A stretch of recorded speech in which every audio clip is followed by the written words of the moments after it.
જે હું ખાલી નહોતો હકતો તેની લિફ્ટમાં બેન આવતો હતો. આજે આ સાહેબને સાથે અમે બે ભાઈઓને ઘોડે હાલીને પણ ઉપર સીડી ચડી શકીએ એમ. મારા કણના મણુકાની તકલીફ હતી એટલે હિસાબે પછી આપણે બે પગ જકડાઈ ગયા હતા.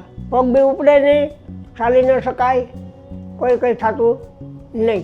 મને કમરની તકલીફમાં ટુ પ્લેટવાળું ઓપરેશન ડૉક્ટર ગોપાલ સર અને એની ટીમ દ્વારા એને કરવામાં આવ્યું છે. મને આ ઓપરેશન કરાવ્યું એના 5 વર્ષ થઈ ગયા છે. આપણે બહુ સારામાં સારું છે, બરાબર. અત્યારે કોઈ જાતની તકલીફ એમાં કોઈ છે જ નહીં એમ.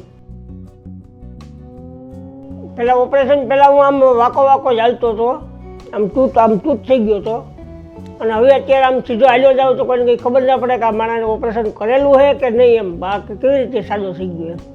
મારું નામ દેવાજભાઈ, મારી ઉંમર 45 વર્ષ. અત્યારે જુનાગઢ રહું છું. જૂનો ટીમ્બી કુતિયાણાની બાજુમાં, પોરબંદર જિલ્લો. હોટલ આપણે પોરબંદર જિલ્લામાં આવે ટીમ્બી. અટાર પરથી ઓટો રિક્ષા ચલાવું છું. મારા કણના મણુકાની તકલીફ હતી એટલે હિસાબે પછી આપણે બે પગ જકડાઈ ગયા હતા. પગ બી ઉપડે નહીં, ચાલી ન શકાય, કોઈ કંઈ થતું નહીં. કોરોના પહેલાં મારે એવી તકલીફ પડી ગઈ હતી અને હું કંઈ કામ ધંધે જઈ ન શકું, કોઈ બીજું કંઈ થાય નહીં શકે. બચ્ચા નાના. અમે હોસ્પિટલમાં આવ્યા, નીચે મળ્યા ત્યાં કાઉન્ટરમાં. તો એ બેને કીધું કે સાહેબ અહીંયા છે કે તમે એને મળી લ્યો. તો હું કે આ છે. પછી અમે સાહેબને મળ્યા. સાહેબનું બહુ કામ વ્યવસ્થિત મને સમજાવ્યા કે ભાઈ આજે નહીં તો 5 વર્ષ પછી તારે ઓપરેશન કરાવવું જોશે.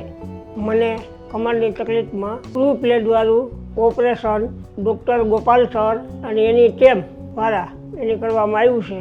જો ઓપરેશન કરાવ્યું પછી અમે ઘરે વયા ગયા. એક દિવસ તો બહુ સારામાં સારું આમ હાલવા મુલાતે થયું.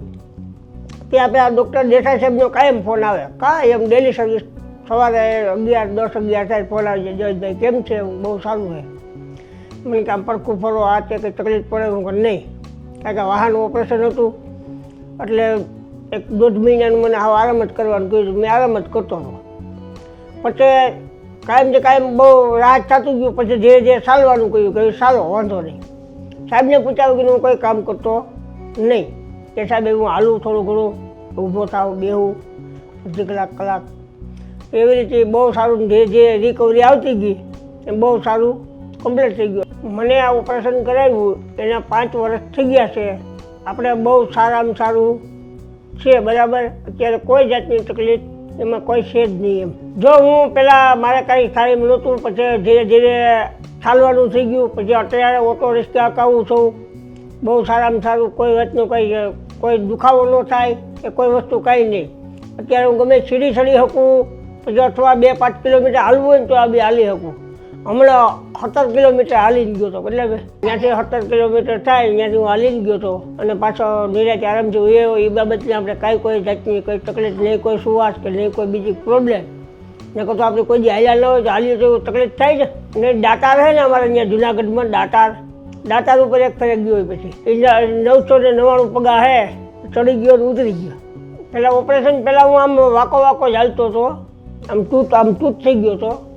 અને હવે અત્યારે આમ સીધો હાલ્યો જાઉં તો કોઈને કંઈ ખબર ના પડે કે આ માણસને ઓપરેશન કરેલું છે કે નહીં એમ. બાકી કેવી રીતે સાદો થઈ ગયો એમ.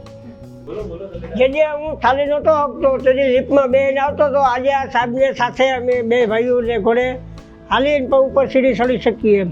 જો હું અહીંયા એડમિટ થયો ત્યારે બધાય માણસો ટોટલિંગ સ્ટાફ સાહેબ પણ બધાય માણસો બહુ સારામાં સારા હતા. આપણી બધી સારવાર 5-5 બિલ આવે, પૂછે કે ભાઈ કેમ છે તને, શું થયું, કાંઈ તકલીફ હોય તો કયો. એવી રીતે આપણી બધી જેમ આપણે ઘરે સારવાર ન થાય ને એથી હરો અહીંયા આપણી બધા લોકોએ આખા ટાઈપી આપણું બહુ રાખ્યું એમ. જો મારા જેવી તકલીફ કોઈને હોય તો પણ તમે અહીંયા સારવાર લઈ શકો છો અને 100%ની જવાબદારી, બરાબર. આ સ્ટાફનું ને કામ બહુ સારું છે સાહેબનું ને બધાનું. આ બધું સારું જ છે. આપણે જો આ બધી ચોખ્ખાઈ સારી, પછી સ્વભાવ સારો, બધા માણસો સ્ટાફ આખો બધો એ બી સારો. અને બધે આપણે કોઈ પણ માણસ બીજું કોઈ આવ્યું તો એને બી વ્યવસ્થિત બોલાવવું, ચલાવવું. અત્યારે હું એક ભાઈને આજની જ વાત છે ને, 5 વર્ષ પછી આજે એક ભાઈને લઈને આવ્યો. એ આપણો દોસ્તાર જ છે, ભાઈ જેવો. એટલે મેં કીધું એને એમાં બધા અહીંયા બતાવી લીધું, ગોપાલભાઈને અને એની ટીમનો ખૂબ ખૂબ અભિનંદન, આભાર, વેલકમ. બરાબર, બહુ સારું, બહુ કામ સારું છે. જો કોઈ પણને ભગવાન તકલીફ ના પડવા દે, આપણે બોલીએ ને પહેલાં કે ભાઈ ભગવાન કોઈને તકલીફ ના પડવા દે, પણ એ છતાંય ભાઈ આ તો અકાશી રોજી છે, આપણું શરીર છે. કોઈ પણ એવી તકલીફ પડે અને કોઈને એવું કંઈ કામ પડે કે ભાઈ હું આમાં ક્યાંય મને કાંઈ ખબર પડતી નથી, તો તમે અમદાવાદ મારા ભેગા આવો તો એને ભેગો હું આવવા ખુશી છે.